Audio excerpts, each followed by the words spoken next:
အားလုံးပဲမင်္ဂလာညချမ်းလေးပါနော်ကျွန်တော်တို့ဒီမှာ6ရက်5လ2025နေပြီးတော့9ရက်5လ2025အထိမွေးကနန်းလေးတွေရှာပြီးထားတယ်ပေါ့နော်ဒီမှာမွေးကနန်းလေးတွေပါမယ်ပြီးသွားရင်ဒါလေးလုံးခွေပါမယ်ငါးလုံးခွေပါမယ်နောက်ပတ်တိလေးတွေပေါ့နော်ကျွန်တော်တက်နိုင်ဆုံး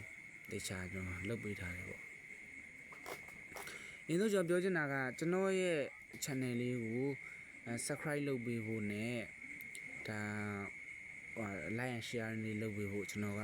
တောင်းဆိုခြင်းနေပေါ့ဗျာနော်။ဘာဖြစ်လို့လဲဆိုတော့ကျွန်တော်ကလက်ရှိမှာကဒါ short အနေနဲ့ပဲကျွန်တော်ကရိုက်လို့ရနေပါဘူးဆိုတော့ကျွန်တော် subscriber နည်းနေတာပေါ့နော်အထူးကတော့ဒါပါပဲကျွန်တော်ကအခု short အနေနဲ့ရိုက်တဲ့ခါကျတော့ကျွန်တော်ကဒီ emoji လေးတွေဒီလို cartoon ပုံလေးနဲ့ရိုက်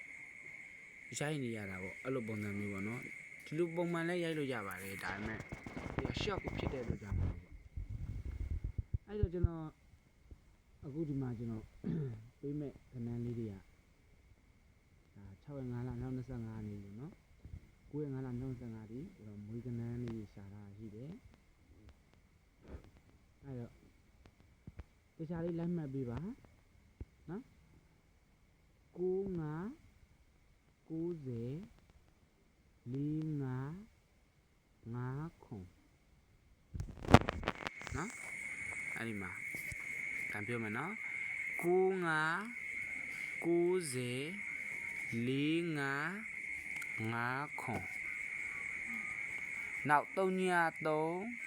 64ခွန်တော့နော်ဒါကတော့ကျွန်တော်မွေးကနန်းလေးပေါ့ဒီ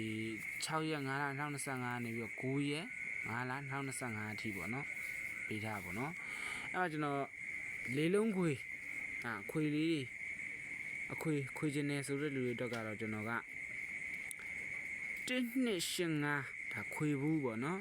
1285ခွေဘူးငါးလုံးခွေဆိုလို့ရှိရင်တော့2.863ည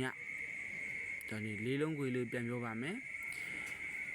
1285ဒါခွေဘူးငါးလုံးခွေဆိုရင်2.863ညနော်ဒါကခွေဘူးသမားကြီးပေါ့နော်နောက်ပတ်သီးအနေနဲ့ကတော့ကျွန်တော်နှစ်တလုံးရဲပတ်ပါလို့ကျွန်တော်ပြောချင်တာနော်ပတ်သီးကတော့နှစ်တလုံးကောင်းတယ်